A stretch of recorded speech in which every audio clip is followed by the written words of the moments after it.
Right then, welcome back to Palworld HQ, and today we're doing breeding, which is following on from a how to make cakes video, which we've done the other week. So let's get on to my breeding base, because we don't need this ranch base. This is what we did in the last video. Right then, here we are at my breeding base, and I know it kind of goes without saying, but I'd just like to point out, I'm a fan of having separate bases for separate things. So first, you're going to need some good space to build your breeding pen, which you unlock at level 19, and you're going to need 100 wood, 20 stone, and 50 fiber. So you're going to need no pals in your way. There we go. Built ourselves a breeding pen. And then in here, we're going to want to put some cakes. Just for the sake of ease, I'm going to move to this breeding pen. So yeah, in here we'll put our cakes. So I'm going to bang 570 there. For every cake, you will get 1 egg. Now, the old school way, when the game was first around, you have to pick up your pal, bring him over, and throw him in. Which is why my breeding base has all these holes in, so I could drop down to the right breeding pens and throw in the pals. But now we can use the monitoring stand to assign the pals to the breeding pen. So for argument's sake, we'll put in a female Anubis and a male Anubis, and they should go over to the breeding pen. There they go. Now, I won't lie, on the monitoring stand, it doesn't actually tell you which breeding pen you're putting them in, but that's only really a bit of an annoyance if you've got loads and loads of breeding pens like I have.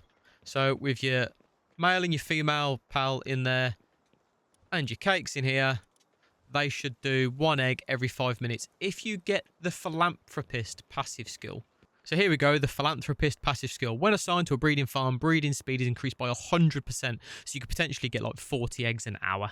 But it entirely depends on what you're breeding for. If you're breeding to 4-star or pal, so you just want quantity to condense, or if you're breeding to butcher to get what they drop, then that is great. But if you're breeding for passive skills, it's not that great, because then you've got a passive skill slot taken up with philanthropist.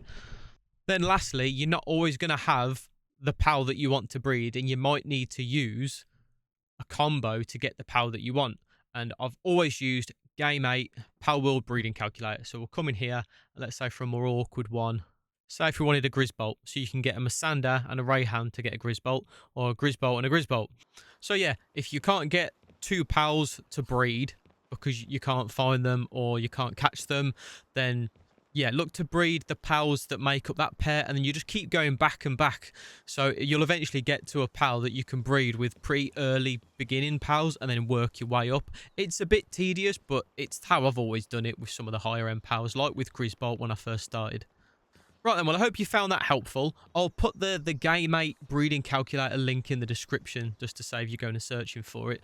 But yeah, you're going to need breeding in this game because, as I've already touched on, you'll be wanting to breed loads of pals to 4-star, say your ranch pals, so you're getting more milk, more honey. So then, as you saw in my previous video, I've got 2 of each ranch pal in my ranches, but I've got them all 4-starred or 3-starred.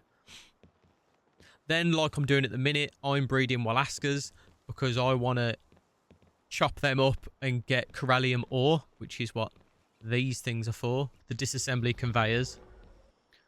And then lastly, of course, you're going to do breeding, so you can do builds like this. So I've got Diamond Body, Legend, Musclehead, Ferocious on my Bastigor. Pooh Bear, my Grisbot, I've got Lucky, Legend, Ferocious, Musclehead. My Ragnarhawk Swifty, I've built for speed, so I've got Swift, Runner, and Nimble, and then Ferocious. My Anubis, which has got Musclehead, Earth, Emperor, Legend, Ferocious. Those are obviously battle builds, whereas you might want to do something more of a base build pal, like my Lylene here with Swift, Diet Lover, Artisan, and Work Slave.